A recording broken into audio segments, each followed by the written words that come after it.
So pagkatapos namin kumain ng tanghalian, dumiretso kami dito at pumasok. At sa pagpasok namin, marami po akong nakikita na klase-klase lang. Pero ang tanong kung may budget ka ba, wala. Ayan mga kamami, pumunta kami dito nang dahil tinatanong ako ni Daddy Tim kung ano daw ang gusto ko sa birthday ko nang dahil malapit na nga yung birthday ko. So tumitingin-tingin ako kung may magustuhan ba ako, kaso lang wala. Kasi nga naman, mga kamami, yung disenyo na gusto ko, meron na ako. So, ayan, nagpaikot-ikot lang kami dyan. Pero kung sakasakaling naman talaga ay may bago silang disenyo na gusto ko talaga, pwede pa rin. Pwede unatin ang bulsa mga kamami. So, mas maganda talaga pag naglakad-lakad ka sa mall at marunong kang mag-control sa sarili mo. Pang busugin mo lang ang mata mo, okay na yan. Tapos umuwi ka walang dala. So, yung hawak ko na yan mga kamami, yan. Maganda siya, no? Pang fancy siya na bag. Pero, pagkatulad sa akin mga kamami na nanay, ako ang taga-carry ng eyeglasses ng asawa ko, eyeglasses ko, sunglasses ko. Pag kumakain kami sa labas na may may leftover na mga sauce mga kamami na nasa sachet, dinadala namin. So kumbaga ang laman ng bag ko ay may mga sauce din. So hindi pwede yung fancy na yun mga kamami. So kailangan ko ng malaking space kasi yung mga crayon ni Matthew nandito din sa bag ko. Ano pa ba? Yung papel ni Matthew mga kamami na gagamitin niya sa pag nakukulayan niya, nandyan sa bag ko. So, pwede ba yan? So, sino nakarelate dyan sa akin? So, yung hawak ko na yan na white ng mga kamami, ano din siya, more than $300. No, almost $400. So, like almost 20,000. Sabi ni Tim, kaliit-liit naman yan. Tapos, ganun daw ang presyo. Sabi ko, ganun talaga. Mahal yung mga gamit ng mga babae. Pero maganda ang kulay niya. Gusto ko yung kulay niya. Kasi nga, ano ba yun, parang white cream ang ano niya kulay. Kasi lang sobrang liit mga kamami, hindi magkasya yung mga ilalagay ko doon. At saka, I'm not interested talaga. So, nag-ikot-ikot kami dyan mga kamami, tapos may nakita nga kaming LV, tapos may may tagabantay doon, nasa loob na ng mga glasses na ang mga LV na bag mga kamami, mayroon pa rin security. Sabi ko, mayroon ba nangunguha ng bag ito? Bakit binabantayan yan? Pero kasi naman mga kamami, mahal nga naman. Ang mga bag na yan. So, kaya siguro. So, pumunta na kami dito sa kabila. Maraming mga sapatos mga kamami na kumikinang-kinang ang kanilang mga sapatos. Ayan po, no? Pag may party, katulad sa akin noon, nung wala pa akong anak, pwedeng bumili ng mga ganyan, mga takong na mahaba, mga kamami ba? Pero pag may anak ka na talaga, wala nang budget sarili mo, doon na lang yan sa anak kasi yun ang ikinasaya natin, yung anak natin na mabilhan. So, yung mata natin, busugin na lang natin sa panonood. Ayan, marami silang mga sapatos diyan na pang dress up, no? Magaganda ang quality diyan. Gustong-gusto ko. Yan, yung hawak ko na yan, mga kamami, nagustuhan ko talaga. Maganda siya ba pag mag-dress up ka, no? Hindi naman mahaba masyado yung high heels siya. Pero ang ganda talaga, nagustuhan ko. Kaso lang mga kamami, hindi, tumitingin lang din ako yung sandal na yan mga kamami. Pag summer, ayan, ang ganda. Tapos especially yung paa mo na walang hugas. Ay, no joke lang mga kamami, yung paa mo na malinis, bagong manicure. O syempre, nakikita ang mga coco na namumula-mula, bagong pedicure. Bahala pag walang bugas, basta naka-pedicure ang paa. Ayan, yung hawak ko na yan mga kamami, maganda din yun kasi kumikinang-kinang. I like it. So, meron din sila mga sale dyan, yan nasa box na yan. Pag makachamba kayo, magaganda talaga ang quality dyan sa mga sapatos na yan. So, pag makachamba kayo mga kamami, mura na lang yan pag sinisale nila mga kamami. Murang-mura na lang talaga. Pag bumibili ka dyan, halimbawa yung $80 o $100 mga kamami, pag mag-sale yan, aabot na lang yan ng mga $25 or $30. O diba, malaking diferensya, makatipid ka talaga. So, mayroon akong nabiling sapatos na sale siya dyan mga kamami, no, yung purple ko or violet ba yun? Purple ata yun na parati kong sinusot. Ayan mga kamami, ang ganda. Ang ganda. Gusto ko yung ganyan na mga takong, yung bang matulis ba, hindi malapat. Yun gusto ko sa mga takong na mga sapatos. Kasi nga, magandang tingnan para sa akin, no? Lalo na pag naka-dress up ka, naka-miniskirt, ayan. So, yung mga nasa box, pa yan, naka-sell yan siya. Pero, ayan yung sapatos na yan, maganda yan siya mga kamami, yung maka-casual dress ka, tapos yung maglakad-lakad ka lang, yung everyday ba, maglakad-lakad ka doon sa park, mga ganyan.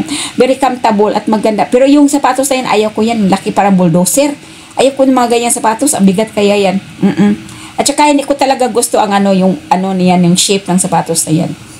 So, Maraming sale dyan, pero hindi ko na tinitingnan yung yung mga presyo mga kamami kasi hindi naman ako bibili. Pero like what I said mga kamami, kung may magustuhan talaga ko, o di syempre bilhin natin pag may magustuhan, lalo na pag mura. Ayan yung sapatos na yan, ay yung tsinelas na yan, maganda yan sa pang araw-araw. O, yung makaano ka mga kamami, maka-shorts ka or naka-dress ba ng naka-dress lang na parang pangbahay, maganda siya. Very, sa tingin ko talaga ay very comfortable ba. Yan, so nikot-ikot namin yung tindahan ng sapatos at tinitingnan namin. Wala akong balak na bumili dyan mga kamamil. Pero pag may magustuhan, so may mga sila, may mga ba yun, Skechers sila, mga Skechers ba yan? Mga ewan ko kung basta mga rubber shoes sa mga ganyan. Pero alam niyo ba mga kamami, hindi yan mabigat. Hinawakan ko, magaan lang. Yun ang maganda sa sapatos. Ito naman, summer na ang dating nito. Colorful talaga. Yung chinilas na yan, yung orange at saka white, nagustuhan ko siya, no? Maganda talaga yan siya. Kahit anong suot mo dyan. Tapos may mga earrings din sila dito na mga fashion earrings lang. Yan, ang laki ng kwintas. Mga fashion lang pag pang araw-araw ba or pang decorate lang sa tainga natin. Tapos napunta kami dito sa second floor. Ang magagandang damit talaga mga kamami. Ayan, kasyang-kasya yan sa akin. Kaso lang mga kamami, pag bumili ka dyan na hindi sale, ang mahal talaga. So antayin mo mag-sale yan. Halimbawa yung $80 mga kamami, mag-sale na lang yan ng $30 mga kamami or $27.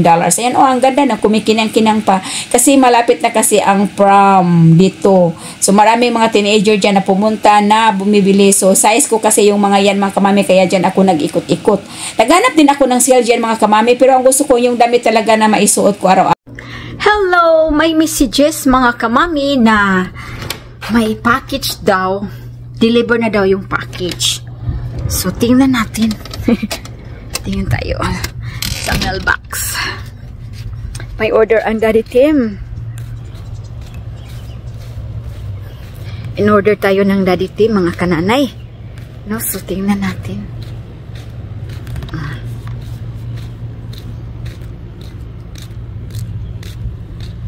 Grabe itong puno na to. Namumulaklak talaga siya, Tingnan nyo mga kamami ang bulaklak niya, Ang lalaki. Grabe yung bulaklak. Sobrang dami, Wow! Beautiful. Beautiful. So, ito na tayo sa ating mailbox. At bubuksin natin ang ating mailbox. Bubuksin. Ito nga mga kamami. Maliit man siya na box. At saka magaan. Wonder what is this? Sis! Dagan kaig bulak ang bulak mga kamami, Bulak some more. Ang vote. Red na red siya. Red na red. Jingle bells, jingle all the way, all the way. Di man umaalog. Di man umaalog. Kasi nakita ko sa messages na your package daw is delivered. So, of course, tinginin natin.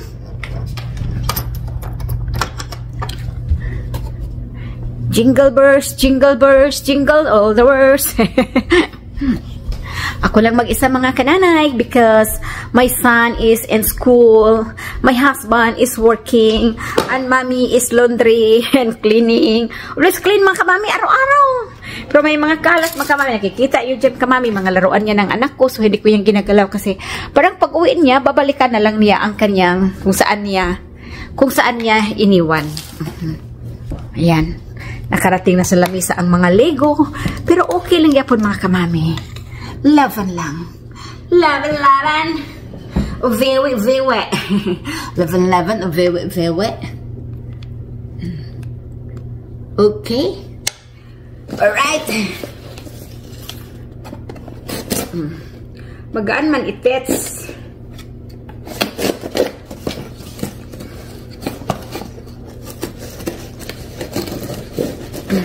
Uy, maano man is very yung hand ko mga kamami is very dry, no?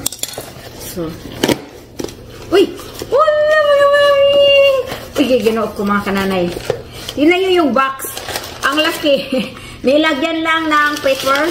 And then, okay. In-order ako ni Daddy Tim ng microphone mga kamami kasi bakasyon tayo mga kamami tapos nasa dagat tayo parang marinig nyo ang magandang boses ko. Joke lang mga kamami. Ang inyuhang nanay Jenny ay may pagka-kurluloy. Joke lang mga kamami. Smile lang talaga tayo, no? Siya yung masyadong seryoso mga kamami sa buhay mga kamami. Lagyan din natin ng agoy. Ay, dalawa pala itits. So, ano man itits? Charger? Ito yung charger niya mga kamami. Tapos, maganda kaya ito? Tingnan ko nga ito kung, kasi tinignan ni Daddy Tin, tapos ilagyan niya lang siya mga kamami. Tapos, ano daw, pag ano tayo, pag halimbawa magbablog ako sa labas mga kamami, yung air, yung noise ba mga kamami, hindi daw masyadong, I don't know how true. So, yun lang. So, dalawa pala ito. So, kay Daddy Tim yung isa. Sa akin yung isa, diba? Pero ewan ko lang kung work good ba talaga ito mga nanay, no? So, hindi natin alam. So, dalawa siya. Ito. Dalawa. Tapos, mayroon pa i-teach. Magbasa tayo nito. Kasi I don't have any idea. Microphone? Microphone, mic? Saan ba, oy? Paano? Magbasa tayo nito mga kamami kung anong ibig sabihin. Kasi mayroon man siyang manual. Manual. Ano ba yan, Jenny? Oy, ang manual, Jenny, naging manual na over kata. Ay, ito pa pala. Says, magkano kaya itong binili ni Daddy? Magkano kaya bayad niya? Marami pa itong mga kamami kadaghan ba yun eh? Unsa man eh? Ako kabalosin. Wala magbutanganan og lipstick mga kamami. Okay, this is the charger. Okay, so ilang pieces mga kamami? 1, 2 na 3. Ako kabalo ko sana 4 and then 6. Kailangan na ikabit yan. So itabi lang natin itets kasi parang meron tayong gamitet. Okay. So, ngayon, mga kananay, tayo ay magbasa hatch. Magbasa tayo, mga nanay, no? Marunong pa ba tayo magbasa? Of course! Nanay Jenny pa, 100 miles an hour. Okay, dito natin titingnan mga kamami kung ano ito. So, mamaya, pagdating ni Daddy Tim. Okay. Titingnan natin kung mag-work ba talaga to siya. Kasi ito daw yung para sa hangin mga kamami. Iba talaga mga kamami kasi andyan yung ano, pag mag-charge ka. Aba! Alright!